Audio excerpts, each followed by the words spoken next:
Audio Jungle.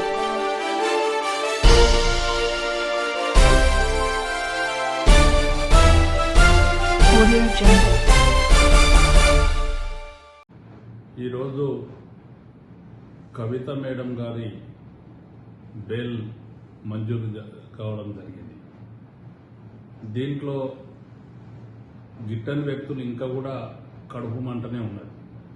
ఒకవైపు కాంగ్రెస్ వాళ్ళు, రెండో వైపు బీజేపీ వాళ్ళు. కాంగ్రెస్ లీడరు ఏదైతే మాట్లాడుతూ ఉన్నాడో కోర్టు ధిక్కారం కిందికి వస్తాడనేది మర్చిపోయి మాట్లాడుతున్నాడు అతను. అదేవిధంగా బీజేపీలో అయితే ఆయన ఒక దేశానికి మంత్రి అనేది కూడా, అందులో హోంశాఖ సహాయ మంత్రి, అది కూడా మర్చిపోయి మాట్లాడుతూ ఉన్నాడు. వీరిద్దరి మీద డెఫినెట్గా మేము డిఫెండెన్స్ కేసు వేయడం జరుగుతుంది. వీరి మీద ప్రజల లోపల కూడా గమనించాల్సిందిగా ప్రజలకు కూడా మేము విజ్ఞప్తి చేస్తున్నాం. అయితే ఒక్కటి ఏంటి అంటే, మేము ఫస్ట్ నుంచి కూడా చెప్తా ఉన్నాం, కవిత మేడంను రాజకీయంగా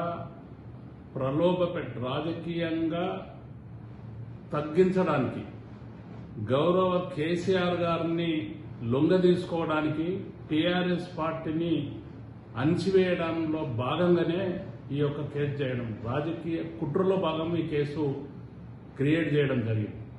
దీన్ని పూర్వపరాలు ఒక్కసారి ఆలోచన చేస్తే మనకు ఈ కేసు ఎవరికి తెలియకముందు, కవిత మేడం గారికి తెలియదు, ఈవెన్ ఈడీకి కూడా తెలుసో తెలియదు. ఆ పరిస్థితుల్లో బీజేపీ పార్లమెంట్ సభ్యులు, బీజేపీ నాయకులు ఫస్ట్ ప్రెస్ మీట్ పెట్టి చెప్పడం జరిగింది. మరి నేను ఈరోజు ప్రశ్నిస్తున్నా, ఈరోజు ఏం జరిగింది? మీరు ఏం రికవర్ చేసిండ్రు? ఏం చేసిండ్రు? సుప్రీంకోర్టు, స్వయాన సుప్రీంకోర్టు ఆర్గ్యుమెంట్ టైం లోపల ఈడీని మందలించడం జరిగింది. ఈడీ మీద అసహనం వ్యక్తం చేయడం జరిగింది, ఆగ్రహం వ్యక్తం చేయడం జరిగింది. అంటే ఇంత నిరాధారమైన కేసును ఒక ముఖ్యమైన వ్యక్తి, ఉద్యమకారురాలు, అందులో తెలంగాణను సాధించిన కుటుంబం నుంచున్న ఒక ఎమ్మెల్సీని పట్టుకొని ఒక మహిళ అని కూడా చూడకుండా ఆ విధమైన కేసు మోపి, కేసును క్రియేట్ చేసి, ఆ కేసులో 5 నెలల 12 రోజులు అక్కడ తిహార్ జైల్లో రకరకాల కష్టాలు పెట్టి ఆ విధంగా ఉసురు పోసుకున్న వ్యక్తులు ఈరోజు మళ్ళా కూడా, ఈరోజు బెయిల్ వస్తే ముత్యంలా, కడిగిన ముత్యంలా బెయిల్ వస్తే కూడా దాన్ని కూడా ఓర్వలేని పరిస్థితిలో ఈరోజు వాళ్ళ ప్రవర్తన ఉంది. మేము ముఖ్యంగా 1 గంటన్నర సేపు అత్యున్నతమైన న్యాయస్థానం సుప్రీంకోర్టు లోపల ఆర్గ్యుమెంట్ జరిగింది. ఈడీ తరఫున కూడా రాజు అనే అడ్వకేటు పెద్ద ఎత్తున మనం చూసినాం, లైవ్లో చూసినాం. ఎన్ని రకాలుగా ఆయన ఆబ్జెక్షన్ చేయడము, అడ్డుపడడం జరిగింది. అంటే మన దగ్గర నుండి ముఖిల్ రోహర్గి గారు అడ్వకేట్ గారు పెద్ద ఎత్తున వాదించడం జరిగింది. నిజం అనేది నిలకడనైనా తేలిపోతుంది అన్నట్లు నిజము బయటికి రావడం జరిగింది. ఆ రోజు అరెస్ట్ చేసిన పరిస్థితి కూడా చూస్తే, అంతకన్నా ముందు ఈ నింద ఆరోపణ చేయబడ్డ పరిస్థితి నుంచి ఈడీ ఎన్నిసార్లు పిలిచినా కూడా, ఎన్ని నోటీసులు ఇచ్చినా కూడా అక్కడికి అటెండ్ అయ్యి అక్కడ పూర్తి స్థాయిలో ఆమెను అడిగిన ప్రశ్నలకన్నింటికి కూడా సహకరించి చెప్పడం జరిగింది. అయినా సరిపోదు అన్నట్టుగా, అంత కూడా సరిపోదు అన్నట్టుగా ఆమె మీద అరెస్ట్ చేయడం జరిగింది. ఎట్లాంటి వారెంట్ లేకుండా, ట్రాన్సిస్ట్ వారెంట్ లేకుండా అరెస్ట్ చేయడం జరిగింది. అరెస్టుకు ముందు ఈడీ ఎన్ని నోటీసులు ఇచ్చినా కూడా, అటెండ్ అయినా కూడా అప్పుడే ఆమెను దోషిగా, నేరం మోపబడిన దోషిగా ఆమెను తీసుకొని ఆ విధంగా అరెస్ట్ చేయడం జరిగింది. మేము ఆ రోజు కూడా చెప్పినాం, ఇది బీజేపీ పార్టీ కుట్ర, సెంట్రల్ గవర్నమెంట్, స్టేట్ గవర్నమెంట్ రెండు ఒకటే ఈ కుట్ర ఏదైతే పన్నడం జరిగిందో ఇది రాజకీయ కుట్ర, రాజకీయంగానే బలి తీసుకుంటున్నారు అని చెప్పి మేము చెప్పడం జరిగింది. ఈ రోజు నిర్ధారణ కూడా జరిగింది. ప్రధానంగా 3 అంశాల మీద ఈరోజు బెయిల్ కొరకు చర్చ జరిగితే దాంట్లో ఎక్కడైనా మనకు రిమాండ్ ఖైదీగా ఎవరినైతే అరెస్ట్ చేయడం జరుగుతుందో, ఎవరినైతే రిమాండ్ చేయడం జరుగుతుందో, సస్పెక్టెడ్ కింద నేరం కింద ఏదైతే వాళ్ళని అరెస్ట్ చేయడం జరుగుతుందో ఆ యొక్క కేసు ఇన్వెస్టిగేషన్ పూర్తయిన తర్వాత ఎవరికైనా బెయిల్ రావడానికి అవకాశం ఉంటుంది. దాంట్లో భాగంగానే ఈరోజు ఈడీ ఫైనల్ రిపోర్ట్ ఏదైతే ఛార్జ్షీట్ దాఖలు చేయడం జరిగింది, అదేవిధంగా సిబిఐ ఇన్వెస్టిగేషన్ కంప్లీట్ చేయడం జరిగింది.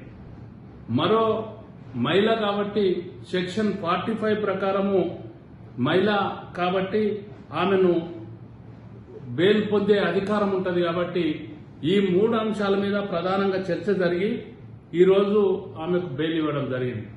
మేము టీఆర్ఎస్ పార్టీ శ్రేణులుగా, ఒక ఉద్యమకారులుగా, ఉద్యమ నాయకునిగా మేము ఆమెను స్వాగతిస్తున్నాం. ఏదైతే జరిగిన పీడ ఉందో ఈ పాపం ఊరికే పోదు. ఎవరైతే కుట్ర పన్నిండ్రో, రాజకీయ కుట్ర పన్నిండ్రో ఆ రాజకీయ కుట్ర వాళ్ళకు భాగంగా వాళ్ళకు తగలడం జరుగుతుంది. ఆ విధంగా ఆమె కడిగిన ముత్యం లెక్క ఈరోజు బయటకు వస్తున్న సందర్భంగా రేపు ఆమె రాబోతుంది. కాబట్టి మేము తెలంగాణకు లోపల పెద్ద ఎత్తున స్వాగతం తెలుపుతాం, ఆమెకు స్వాగతం పలుకుతా ఉన్నాం. అదేవిధంగా చూస్తే ఈ రోజు కూడా కోర్టులను అవమానపరిచే తీరుగా, కోర్టులను తప్పుపట్టే తీరుగా, అత్యున్నత న్యాయస్థానాన్ని తప్పుపట్టే తీరుగా ఏదైతే ప్రవర్తిస్తున్నారో అది నిజంగా కూడా ప్రజాస్వామ్యానికి సిగ్గుచేటైన విషయము. ఇప్పుడు ఇచ్చిన చర్చ జరిగిన ధర్మాసనం కూడా చూస్తే ద్విసభ్య ధర్మాసనము ఈ సుప్రీంకోర్టు లోపల బెయిల్ ఇవ్వడం జరిగింది. కాబట్టి వారిని కూడా తప్పుపట్టే పరిస్థితి లోపల వీళ్ళు మాట్లాడుతూ ఉన్నారు. ఇది కూడా ప్రజలు గమనిస్తున్నారు అనేది నేను తెలియజేస్తా ఉన్నా. కండిషన్స్ ఏదైతే పెట్టడం జరిగిందో జనరల్ కండిషన్స్ ఎక్కడైనా కూడా షూరిటీలను ఫర్నిష్ చేయడం జరుగుతుంది. మామూలు కేసును బట్టి, సెక్షన్ బట్టి దాన్ని ఆ నేరం ఏదైతే మోపబడ్డ నేరం ఉందో అది పూర్తి ట్రయల్ జరిగినంత వరకు కూడా అట్లాంటి కండిషన్స్ పెట్టి బెయిల్ ఇవ్వడం జరుగుతుంది. దీని అంతటికి కూడా చూస్తే టీఆర్ఎస్ పార్టీకి కేసీఆర్ గారి నాయకత్వం లోపల ఒక న్యాయస్థానాల మీద గౌరవం ఉన్నది తప్ప ఎక్కడ కూడా న్యాయస్థానాల మీద, న్యాయస్థానాలు అంటే గౌరవప్రదంగా 5 నెలల 12 రోజుల వరకు కూడా ఫైట్ చేసి ఎన్నో కోట్లకు తిరిగి అక్కడి నుంచి అక్కడ ఢిల్లీ హైకోర్టుతో సహా సుప్రీంకోర్టు వరకు కూడా వెళ్ళైనా, అత్యున్నత న్యాయస్థానం వరకు వెళ్ళైనా ఎన్ని కష్టాలు పెట్టినా కూడా వాటిని అన్నింటినీ కూడా భరించి ఏదైతే కడిన ముత్యం లెక్క ఈరోజు రావడం జరుగుతుందో ఆమెకు నిజంగా కూడా ఈ పాపం అనేది ఊరికే పోదు. డెఫినెట్ గా రేపు పొద్దున ట్రయల్లో కూడా, కేసు ట్రయల్లో కూడా నిజంగా చెప్పాలంటే ఈ కేసే లేదు. కేసు మోపబడ్డ కేసు, రాజకీయ కుట్రలో భాగంగా కేసు కాబట్టి ఈ కేసు నిలబడే ప్రసక్తి లేదు. ట్రయల్లో కూడా ఎలాంటి ఎవిడెన్స్లు కూడా అక్కడ లేవు. ఎక్కడ కూడా ఇన్ని రోజుల చర్చల లోపల కూడా, ఇన్ని రోజుల ఇన్వెస్టిగేషన్ లోపల కూడా, దర్యాప్తు లోపల కూడా దర్యాప్తు సంస్థల కొద్దు ఏమి కూడా కోర్టు ప్రొడ్యూస్ చేయలేకపోయినాయి. 5 నెలల 12 రోజులు ఆమెను నిర్బంధించి తిహార్ జైల్లో పెట్టడం జరిగింది. కాబట్టి మేము తెలంగాణ వాదులుగా మేమందరం కూడా ఆమెకు మద్దతు ప్రకటిస్తా ఉన్నాం, ఆమెను స్వాగతం తెలుపుతా ఉన్నాం. ఇలాంటి కేసులు ఎన్ని పెట్టినా కూడా, టీఆర్ఎస్ పార్టీ శ్రేణుల మీద ఎన్ని కేసులు పెట్టినా కూడా న్యాయస్థానం నుంచి ఎదురు దెబ్బ వాళ్ళకు తగులుతా ఉన్న పరిస్థితి ఉన్నది. ఎన్ని చీకటి ఒప్పందాలు పెట్టుకున్నా కూడా ఈ రోజు కూడా మాట్లాడుతూ ఉన్నారు. టీఆర్ఎస్ పార్టీ బీజేపీ ములాఖాత్ అయింది, బీజేపీ వాళ్ళు కాంగ్రెస్ ములాఖాత్ అయ్యారు. ఎందుకు మీకు అంత భయం సురువైంది? టీఆర్ఎస్ పార్టీ అంటే నిద్రలకు ఉలికి పడుతున్న పరిస్థితి ఉన్నది. టీఆర్ఎస్ పార్టీ, కేసీఆర్ కుటుంబం అంటే వణుకుతున్న పరిస్థితి ఉన్నది. వాళ్ళని ఏదో విధంగా అప్రతిష్ట పాలు చేయాలి, ఏదో విధంగా ఈ తెలంగాణ లోపల వాళ్ళను కనుమరుగు చేయాలి అనే ఆలోచన ఏదైతే జరుగుతుందో ఒక్కటే నేను హెచ్చరిక చేస్తా ఉన్నా. ఈ రోజు జాతీయ పార్టీలు అనుకుంటున్న బీజేపీ గాని కాంగ్రెస్ పార్టీకి గాని నేను హెచ్చరిక చేస్తా ఉన్నా. బాల్ ఏదైతే ఎంత గట్టిగా కింది కొడుతుందో అంత పైకి పోవడం జరుగుతుంది. కాబట్టి ఆ విధంగా గతంలో కూడా జరిగింది, ఇప్పుడు కూడా జరుగుతుంది.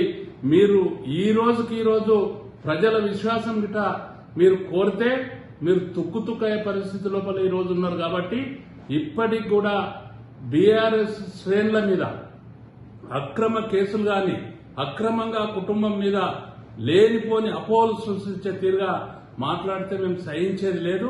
ప్రజలు బుద్ధి చెప్తారు. ప్రజాక్షేత్రం లోపల మేము ప్రజలను చైతన్యపరుస్తాం.